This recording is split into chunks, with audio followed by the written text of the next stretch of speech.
काम हाईवे वाले ढाबे पर होता है, गुड्डू द ढाबा।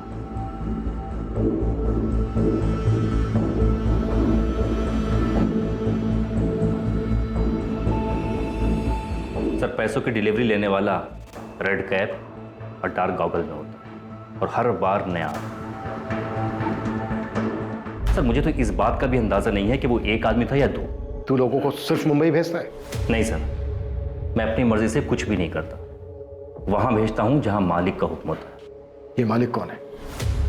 सर, मैं नहीं जानता। आज से 6 साल पहले जब मैंने वीजा पासपोर्ट का काम शुरू किया था, किसी तरह गाड़ी चल रही थी, तब एक आदमी आया था। उसने अपना नाम मामून आलम बताया था।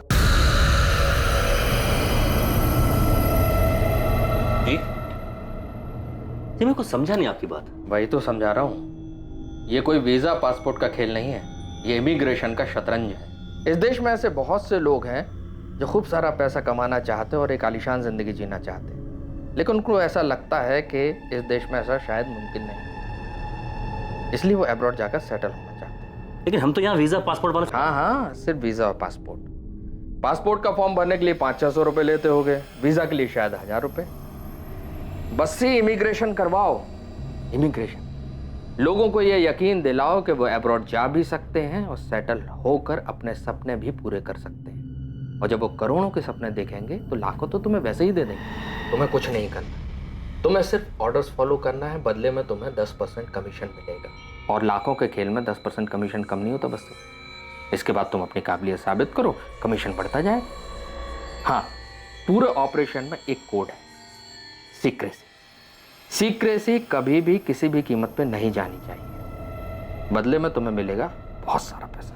वो पहली और आखिरी मुलाकात थी उससे, लेकिन हाँ, मैंने उसका काम शुरू कर दिया और जैसा उसने कहा था, मैंने इस काम से बहुत पैसा कमाया। कमाया नहीं, ठगा। फेक पासपोर्ट और फेक वीजा बनाकर। अब ये बोल, पिछले 6 साल में तूने कितने लोगों को चूना लगाया? सर, हिसाब किताब कौन याद रखता है? कि सब कुछ उस गुरप्रीत की वजह से हुआ, कि सारा बखेड़ा उसी ने खड़ा किया है। सर, मैं आपको अभी भी बता रहा हूं, बहुत लेट हो आप। रैकेट का कुछ नहीं मिलेगा। अब तक तो सब कुछ जल गया होगा, सब कुछ। सब कुछ जला दे, कुछ मत छोड़ना। एक छोटा सा कागज भी नहीं बचना चाहिए। ये रायता तूने फैलाया बस्सी, अब जल्दी समेट। कोई निशान, कोई सबूत नहीं छूटना चाहिए। कुछ नहीं बचा है सर, सच बोल रहा हूं। बहुत खतरनाक लोग हैं वो, मुझे भी मार सकते हैं। इसीलिए सामने से आकर के बता रहा हूं कि मैं एक नाम के अलावा और कुछ नहीं जानता, और वो नाम है मामून आलम।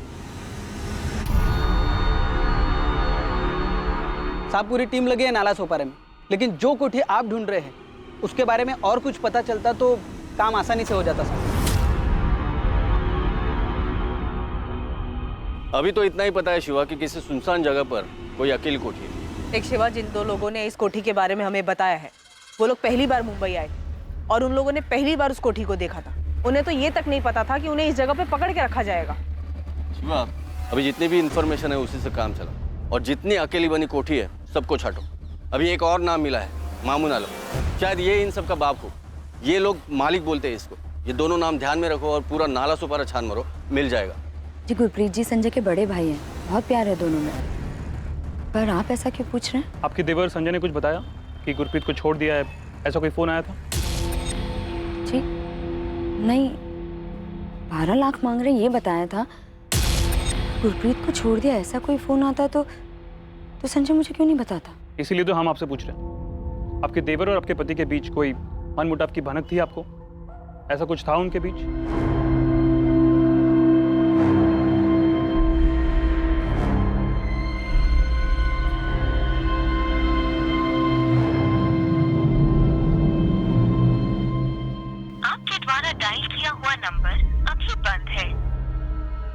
संजय का फोन क्यों नहीं लग रहा?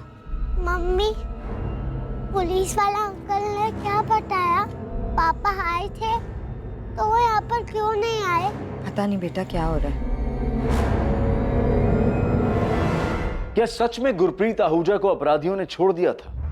क्या वो अमृतसर वापस आया था? ये ऐसा शातिर गिरोह था जिसने अपराध के बाद अपने पीछे कोई सबूत नहीं छोड़ा था।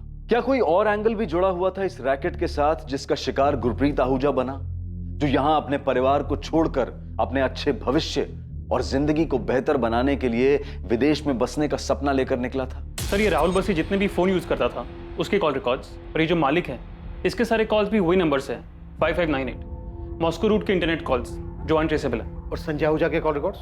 हाँ सर, कॉल तो उसको भी आया था, यही नंबर है सर 5598। अगर उन्होंने गुरप्रीत को भी छोड़ दिया था तो फिर वो वापस क्यों नहीं लौटे?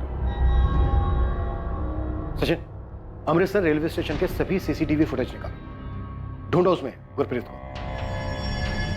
संजय आहूजा के कॉल रिकॉर्ड्स में तुम्हें कुछ भी सस्पिशियस नहीं मिला? नहीं सर, कुछ नहीं मिला। और ताजुब है कि जिस दौरान गुरप्रीत को छोड़ने की बात कही जा रही थी उस बीच संजय यहाँ रणबीरपुर से अमृतसर गया ही नहीं। और ये मामून आलम कौन है जिसकी राहुल बस्सी बात कर रहा था? यही इस ग्रोह का मालिक है क्या?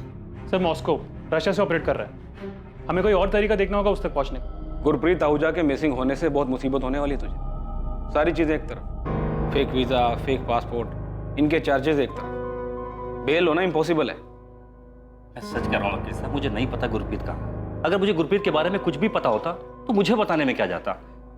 मुझे बस इतना बताया गया था कि गुरप्रीत को छोड़ दिया गया है और वो अमृतसर वाली ट्रेन में बैठ चुका है। देख, मैंने तेरे लिए इन्वेस्टिगेटिंग ऑफिसर से बात की, बस तू ये मालिक जिसे भी बुलाते उसका नाम बता दे।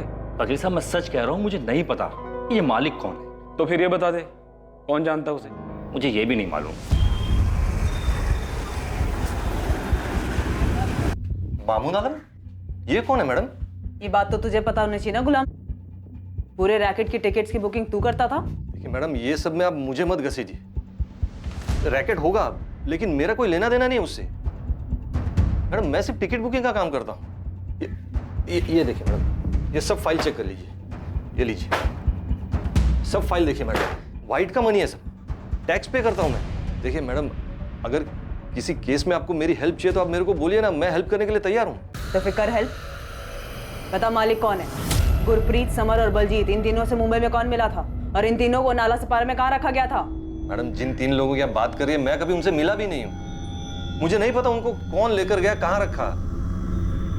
मैडम राहुल बस्सी को भी मैं इसलिए जानता हूँ क्योंकि वो मुझसे टिकट बुक करवाता है, आप चेक कर लीजिए सब। मैडम मामून आलम का तो नाम भी नहीं सुना मैंने कभी, और ये मालिक कौन है मुझे नहीं पता। मामून आलम? हाँ जानता हूँ, सुना इसके बारे में। ये मामून आलम ने यहाँ एक कोठी उठाया भाड़े पर। कहा श्रीधर? हम ये कोठी और मामून आलम दोनों को ढूंढ रहे हैं। वो राजोड़ी भी जाने वाला रास्ता है ना, हाँ। उधर ही पे। ये कुछ अफजल काड़ेकर नाम है ओनर का। अफजल काड़ेकर? जरा नंबर देना इस अफजल काड़ेकर का। सर एक कोठी मिली है, शायद ये वही है। और मामून आलम का भी पता चला है सर, कोठी उसी ने रेंट पे ली है और ये कोठी का ओनर कोई अफजल काड़ेकर है। सब लोग वहीं जा रहे हैं। अफजल काटेकर के पास मामून आलम की डिटेल तो होगी। ये मामून आलम ही मालिक है या फिर ये जानता है कि मालिक कौन है? अगर मामून आलम मालिक नहीं है तो यही हमें मालिक तक पहुंचाएगा। हम यहाँ पर बलजीत और समर से उन लोगों के स्केचेस बनवा रहे हैं जिनसे वो मुंबई में मिले थे।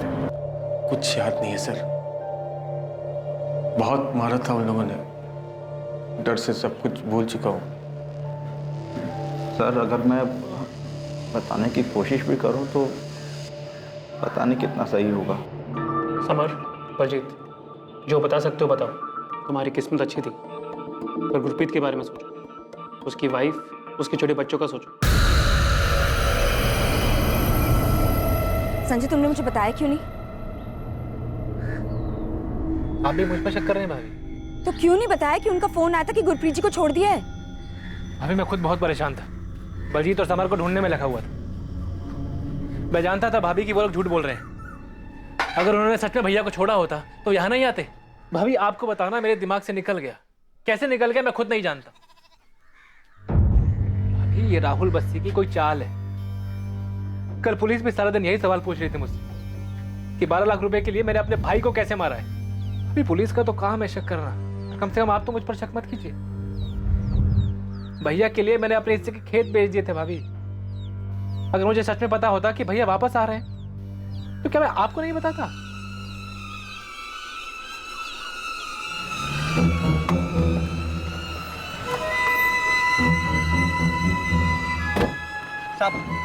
साहब ये अफजल काड़ेकर, कोठी के मालिक। कोठी पर तो अभी ताला लगा है, लेकिन अफजल के पास दूसरी चाबी है और मामून आलम की सारी डिटेल्स भी इनके पास है।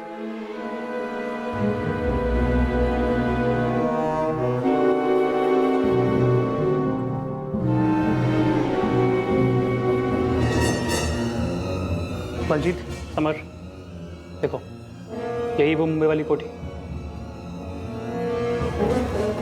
हाँ सर, यही है।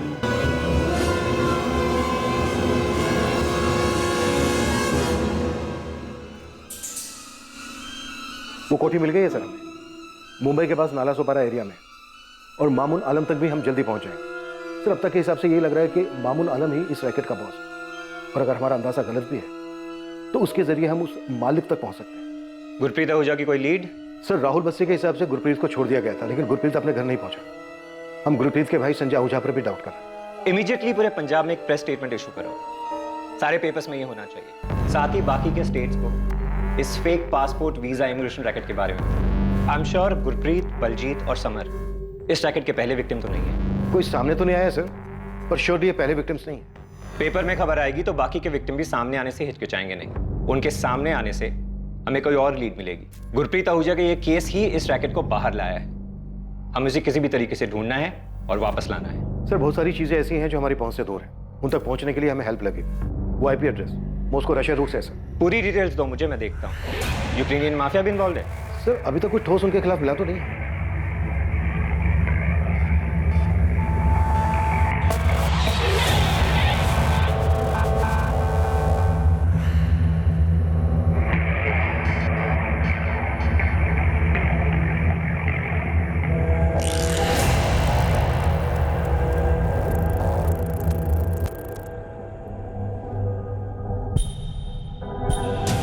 पंकज, लोकल पुलिस स्टेशन में कॉल कर, उनकी एक टीम चाहिए मुझे।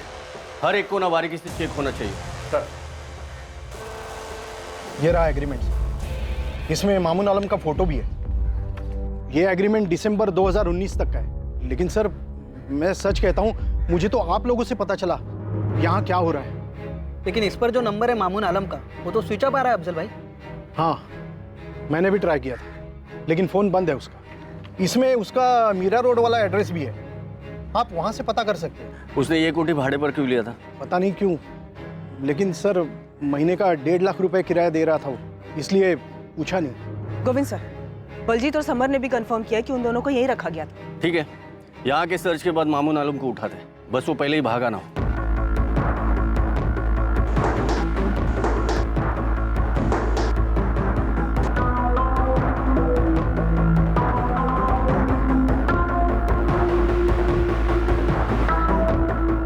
वीजा एजेंट राहुल बस्सी के मुताबिक उसे इस गिरोह में मामून आलम नाम के एक शख्स ने शामिल किया था। मामून आलम नाम का एक शख्स था भी, और अब इन्वेस्टिगेटिंग टीम को उसका एक एड्रेस मिला था। पर क्या मामून आलम ही इस गिरोह का वो मालिक था जिसकी बात राहुल बस्सी कर रहा था?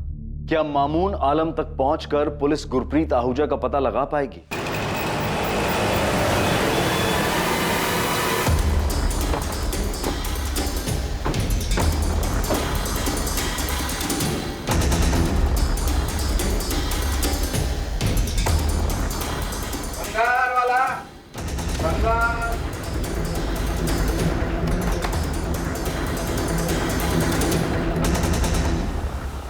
जी क्राइम ब्रांच, मामून आलम का है जी।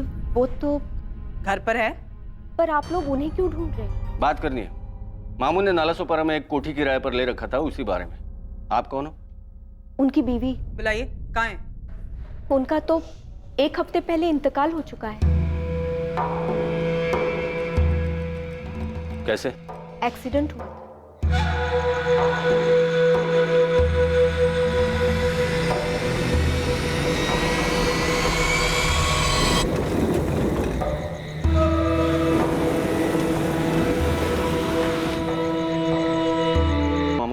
वीजा, पासपोर्ट वगैरह लोगों को हज पर भी भिजवाते थे। सही है, शिवा ने पता किया। मामून आलम 1 हफ्ते पहले सच में एक्सीडेंट में मारा गया था।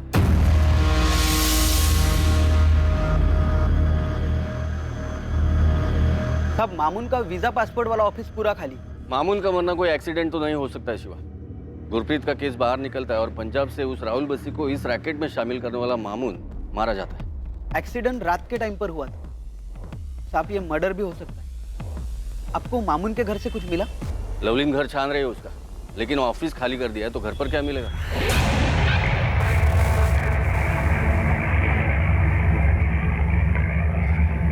साहब मामून मालिक ना भी हो तो भी इस रैकेट में कोई बड़ी पोजीशन देख रहा है। बंदा खुद 1 BHK में रहता है और नाला सोपारा में 1.5 लाख की कोठी किराए पर ले रखी है। पता कर शिवा, इसके आगे पीछे की गड़ी कौन है, जल्दी बता कर। शबाना, क्या तुम जानती हो तुम्हारा पति फेक वीजा, किडनैपिंग और इलीगल इमिग्रेशन का काम कर रहा था? मैडम आप ये क्या कह रही हैं? मुझे उनके काम के बारे में कुछ नहीं पता। वो तो हम पता कर ही लें। चलो। मैडम 1 सेकेंड, एक सूटकेस है, ये अपने ऑफिस से लाए थे एक्सीडेंट के 1 दिन पहले। कहाँ है वो सूटकेस? आइए।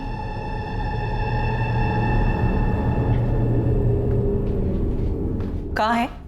जीप इसके पीछे।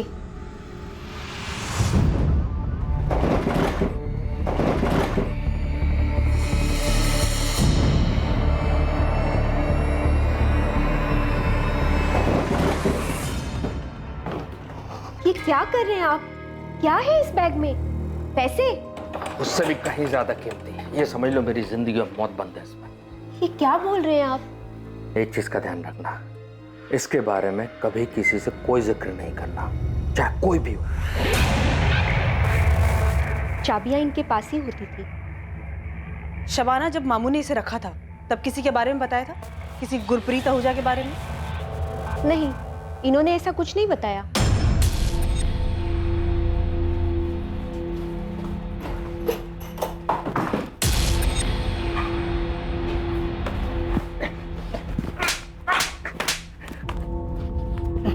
साले, तुझे पहले से पता था ना कि मामून आलम का एक्सीडेंट नहीं हुआ है बल्कि मर्डर हुआ है इसका।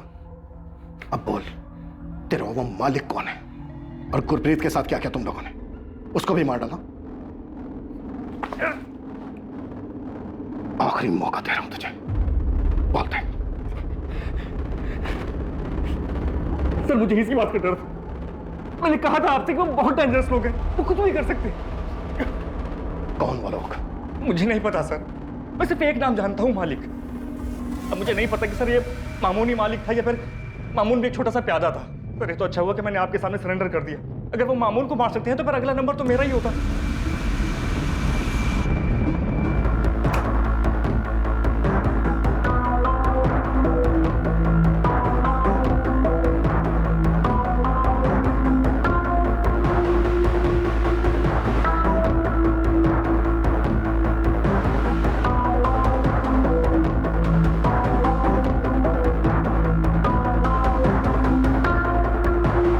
सभी पासपोर्ट फेक होगा। वीजा भी लगा है, यूके का है ये भी फेक होगा। 200 पासपोर्ट और वीजा? यस सर, सभी फेक हैं, अलग अलग सिटीज के। सर अगला नंबर इन्हीं लोगों का हो सकता था जिन्हें पासपोर्ट और वीजा भेजना बाकी था। गुरप्रीत के केस ने इनका खेल जो बिगाड़ दिया। सर ये फेक पासपोर्ट और वीजा ये प्रिंट कराने का काम मामून आलम का लगता है। कोई लैपटॉप या कोई और सेटअप मिला? नहीं सर, कागज का एक छोटा सा टुकड़ा तक नहीं मिला। वो सूटकेस भी हमें मामून आलम की बीवी नहीं दिया। ये कोई बड़ा रैकेट है लवलीन, बहुत बड़ा।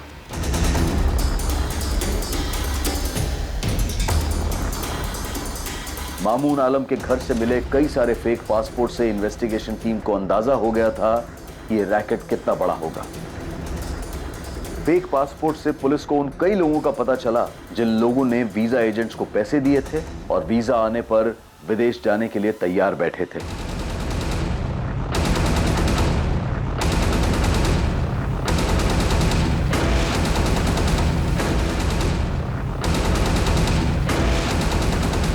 बहुत सारे शहरों में बहुत सारी टीम्स बनाई गई जो वहां फैले इस रैकेट के एजेंट्स का पता लगाकर ठगे जाने वाले लोगों से कांटेक्ट कर सके। मैंने उनके साथ कुछ कर दिया? नहीं संजय, इसमें कोई शक नहीं है कि तुम्हारा भाई वापस नहीं लौटा था। हमें इस रैकेट से जुड़े एक आदमी के बारे में पता चला था, लेकिन बदकिस्मती ये रही कि उस तक पहुंचने से पहले ही उसकी मौत हो चुकी थी। हम पूरी कोशिश कर रहे हैं उन आदमियों तक पहुंचने की जिन्होंने तुम्हारे भाई को पकड़ के रखा था। या फिर क्या साहब? संजय, हमारी पूरी कोशिश है कि कोई और हमें मिले या ना मिले, हम तुम्हारे भाई को ढूंढकर सही सलामत वापस ले आए। मैं खुद मुंबई जा रहा हूं। ये केस अब बहुत बड़ा हो चुका है संजय।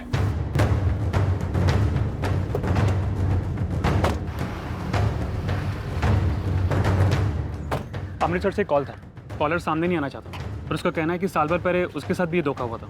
एजेंट कौन था? राहुल बस्सी? जी सर, कॉलर अपना नाम नहीं बताना चाहता, पर उसने बताया कि उसे अमेरिका जाना था।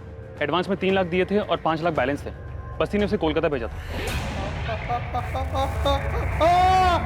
इस आदमी ने अपने टॉर्चर के बारे में जो बताया वो बलजीत संधू और समर विर्क पर हुए टॉर्चर जैसा ही था। उसकी फैमिली ने भी उसे रैंसम देकर छुड़ाया था? नहीं सर, वो भाग निकला था। अलग अलग शहरों के लोगों के साथ ये कांड, पर किसी ने भी मुंह नहीं खोला। सर, ये कॉलर कह रहा है कि वो टॉर्चर से डर गया था और fake visa fake passport case में फंसना नहीं चाहता था। किडनैपिंग के बाद उन लोगों ने ऐसे ही उल्टे सीधे तरीके से पैसे वसूले होंगे। मुंबई क्राइम ब्रांच मामून के कॉल रिकॉर्ड्स निकाल रही है। अब कम से कम इसके कॉल रिकॉर्ड्स में इंटरनेट कॉल नहीं होने चाहिए, तभी हम इस मालिक तक पहुंच पाएंगे। केस हाथ से निकल चुका है। अब मैं तुझे यही सलाह दूंगा कि गुरप्रीत और मालिक के बारे में बता दे।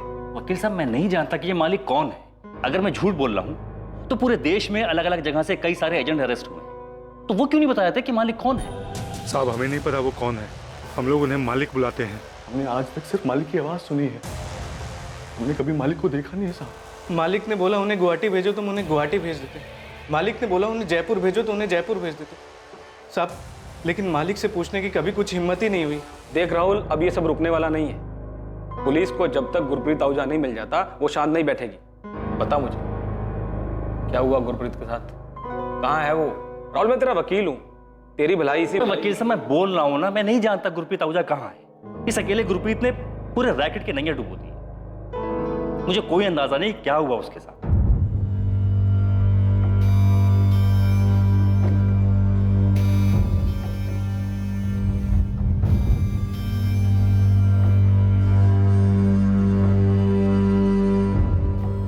गुरप्रीत जी की मुझे लंदन जाने की जिद समझ ही नहीं आई, और अब तो 1 महीना हो गया है संजय। भाभी, आप उम्मीद मत छोड़िए। बच्चे आपका मुंह देखकर आंसू रोके हुए। पुलिस पूरी मुंबई छान रही है भैया को ढूंढने के लिए,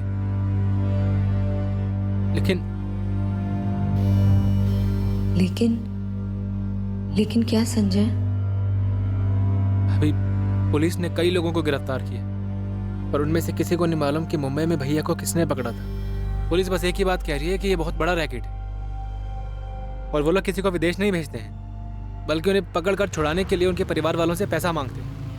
तो अगर गुरप्रीत जी को उन्होंने पैसों के लिए पकड़ा है, तो हमारे पास फोन क्यों नहीं आया पैसों के लिए? पता नहीं भाभी, पर एक बात सुनने में आ रही है, कितने सालों में हम पहले हैं जो पुलिस के पास गए हैं।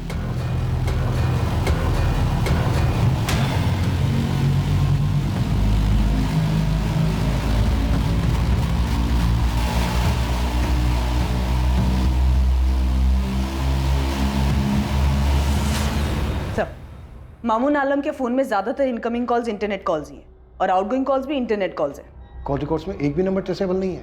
2 नंबर है सर। ये दोनों नंबर फिलहाल स्विच ऑफ है।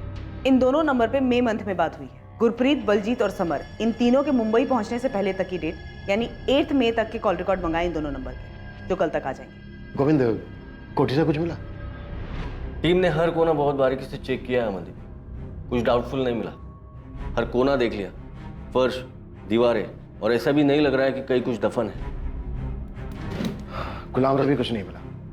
राहुल बस्सी के बाद बस वही एक है इस रैकेट से जुड़ा हमारे पास। उससे बहुत बार पूछताछ भी हुई, वो सिर्फ टिकटिंग एजेंट है। कुछ लोगों को पीछे भी लगाया था उसके। मुझे शक था कि वो बहुत कुछ दबा कर बैठा है, पर नजर रखने के बाद भी उसके बारे में यही पता चला कि बंदा सालों से ट्रैवल एजेंसी चला रहा है। इलाके में सब जानते हैं उसको, कहीं कुछ लफड़ा नहीं उसके नाम से। कोई सामने ही नहीं आया, इसलिए इतने सालों से ये लोग बेखौफ रैकेट चलाते रहे। मैंने डीजीपी साहब से इंटरपोल से हेल्प लेने के लिए रिक्वेस्ट भी की है, ताकि मॉस्को रशिया रूट वाली आईपी ट्रेस हो सके। पर जरूरी नहीं है कि वो आईपी मॉस्को की हो तो यूजर भी मॉस्को में हो। वो तो यहाँ कुर्ला में बैठकर भी ऑपरेट कर सकता है।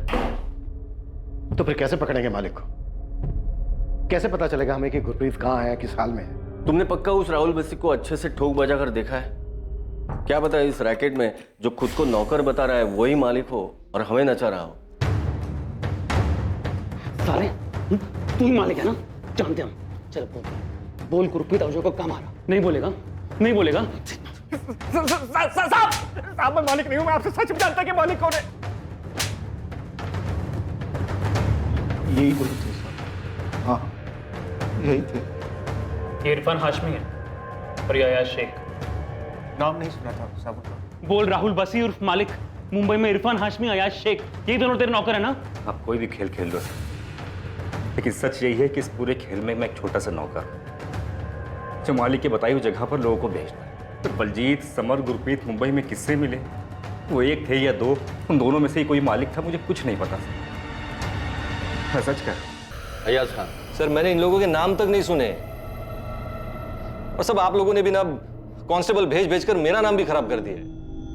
कभी भी उठाकर आप क्राइम ब्रांच लेकर आते हो, पूरा धंधा चौपट हो गया है साहब मेरा। दे गुलाम, सच बता दे, कोई कुछ नहीं करेगा। हमें बस गुरप्रीत और वो मालिक चाहिए।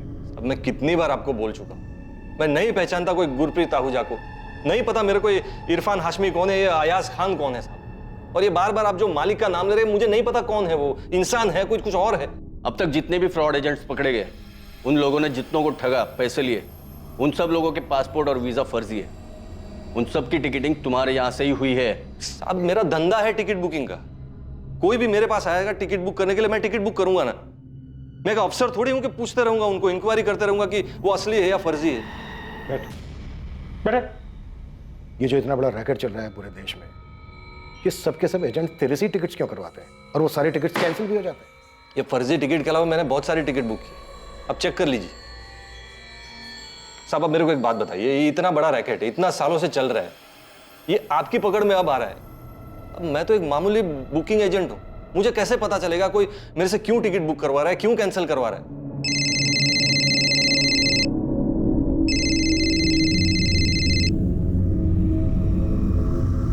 हाँ शिवा, क्या हाथ लगा है? इरफान, सब इरफान हाथ लगा है। यही बड़े मियाँ नगर में छुप के बैठा है, ये एक हफ्ते से घर से बाहर नहीं निकला है। राणे, बड़े मियाँ नगर पहुंच जाओ जल्दी।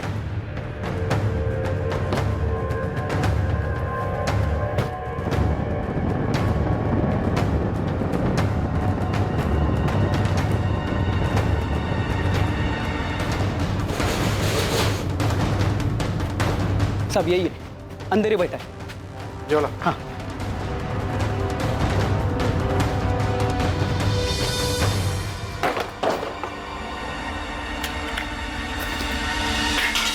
गुरप्रीत कहाँ है? फोन।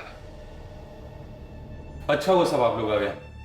मामून के एक्सीडेंट के बाद कहीं मेरा एक्सीडेंट ना हो जाए, इस डर से मैं घर से बाहर ही निकल रहा था। गुरप्रीत आहूजा कहाँ है इरफान? तेरे जोड़ीदार समर और बलजीत पैसे देके जा चुके हैं, तू भी पैसे दिलवा और जा। अरे भाई क्यों बैठा है यहाँ पे? घर फोन कर, पैसे मंगा और हंसी खुशी वापस घर जा। अबे नहीं देगा ना तो यहाँ से कभी वापस नहीं जा पाएगा, समझ में आया? फोन कर अपने घर वालों को, बोल पैसा देने के लिए। कुछ नहीं दूंगा मैं, मेरे भाई के, मेरे परिवार के, जब तक मैं लंदन नहीं जाऊं कुछ नहीं मिलेगा, तुम लोगों को कुछ नहीं मिलेगा। अबे तू गलत जगह आ गया है, यहाँ से कोई अमेरिका, कनाडा, यूके फूके नहीं जाता है, बात समझ में आई तेरी को? सब पैसा देते हैं और अपने घर जाते हैं। तू भी पैसा दे और अपने घर जा। फोन कर, दिला पैसे।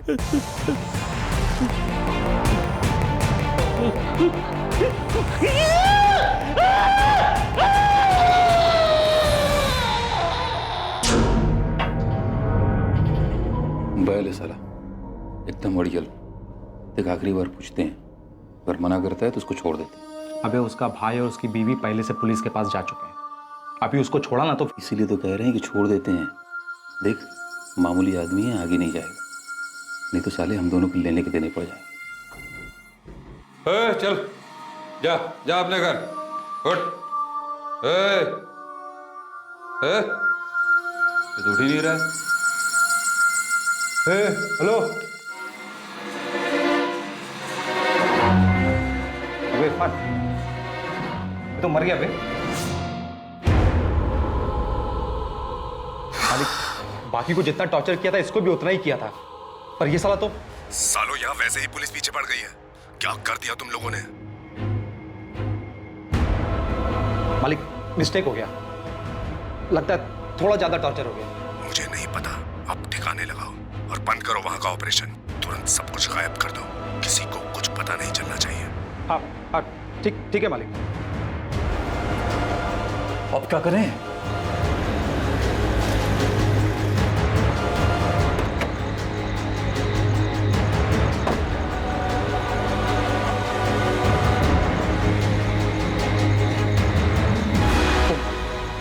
कपड़े वपड़े सब निकाल दे।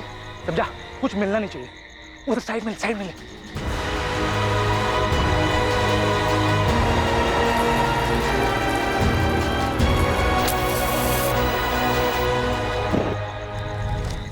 हम तब तक खड़े रहे वहां जब तक पूरी बॉडी जल नहीं गई।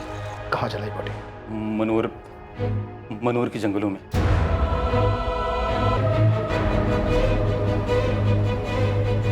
वहीं पास के गांव वालों से हमें पता चला था, मनोर के जंगल में स्केलेटन के टुकड़े मिले थे हमें। शिरीष, बोन्स प्रिजर्व तो किया है ना? जी सर, बिल्कुल किए हैं। वो बंदा पंजाब से मिसिंग हुआ है शिरीष। जो कुछ मिला है तुम्हें, हमें वो सब चाहिए। तुम्हारा भाई नहीं रहा संजय। इरफान और अयाज ने मुंबई में मिलकर उसे टॉर्चर किया था। हम उन दोनों के खिलाफ मर्डर केस रजिस्टर कर रहे हैं। गुरप्रीत ने तुम लोगों से पैसे की बात नहीं की। गुरप्रीत का कहना था कि वो पैसे उसके नहीं, तुम्हारे हैं।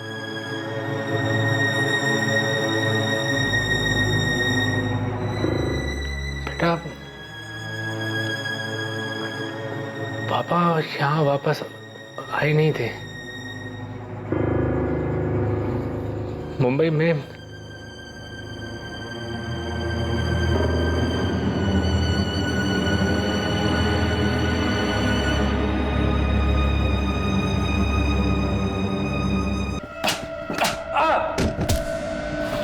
साले तुझे अंदाजा भी है अगर पुलिस अपने पर आ जाए तो क्या क्या कर सकती है? सब मामून के एक्सीडेंट के बाद में वैसे ही डरा हुआ हूँ। मुझे ही नहीं मालूम कि मालिक कौन है। अयाज ही बात करता था साहब, पर पता नहीं उसे भी मालूम है कि नहीं मालिक कौन है। कौन से नंबर पे बात करता था? वो भी अयाज ही जानता है साहब। मेरा तो मालिक वही था, पर साहब उसके ऊपर सबके ऊपर कोई मालिक है, पर साहब पता नहीं वो कौन है, कहाँ रहता है। अयाज कहाँ है? साहब वो तो सूरत भाग गया। पता नहीं अभी कहाँ है, जिंदा है कि नहीं है, कुछ नहीं मालूम। सब कोई बात नहीं।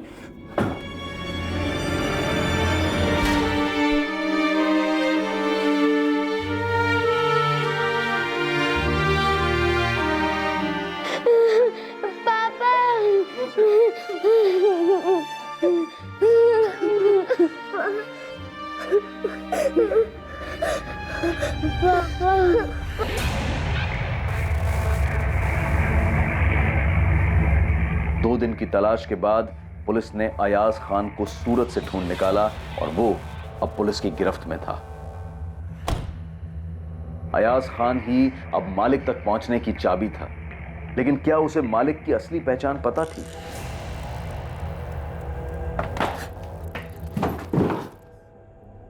मैंने अरस नहीं दिखाया तेरा तो मुंबई ट्रांजिट का सवाल ही नहीं।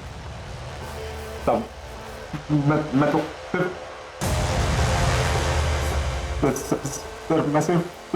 मैं सिर्फ क्या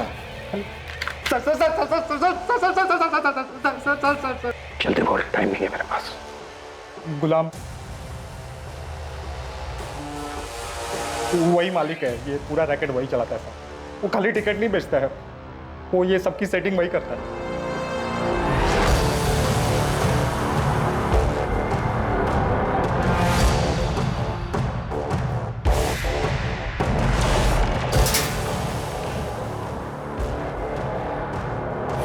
गोविंद, पहले उंगली काटेंगे इसकी, फिर पूछेंगे जो भी पूछना उसने। दर्द होगा तो जुबान खुलेगी, नहीं तो वो भी काट लेंगे। पवार, सामान क्यों मेरे?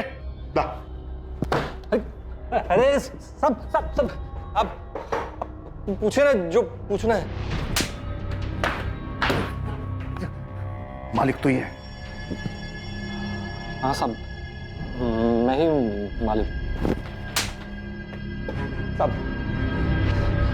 सब वो गलती हो गई, अयाज से गलती हो गई साहब, वरना आज तक किसी की जान नहीं गई। तेरी जान भी नहीं जाएगी।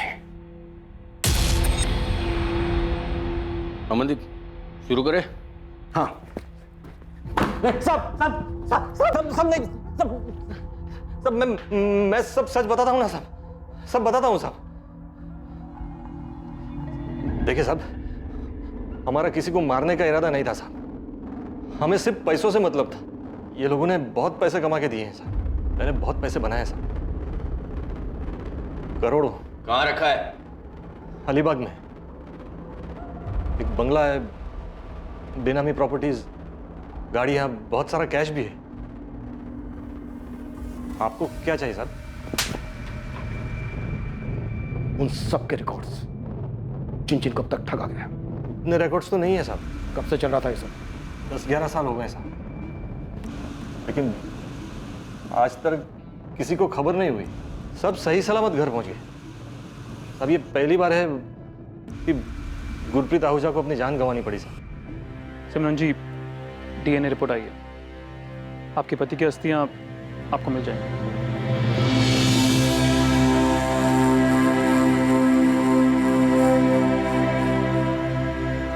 पर भैया आप दूसरों को क्यों देखते हैं? कितना भी कमा ले, रोटी तो वही खानी है। भैया यहाँ मेहनत करेंगे तो कम से कम अपने देश में तो रहेंगे हम। वहाँ मेहनत करेंगे ना तो पाउंड में कमाएंगे। तुझे पता है 1 पाउंड यानी 90 रुपये। अरे वहाँ जितना मैं महीने में बचा पाऊंगा ना उतना साल में यहाँ नहीं कमा पाऊंगा।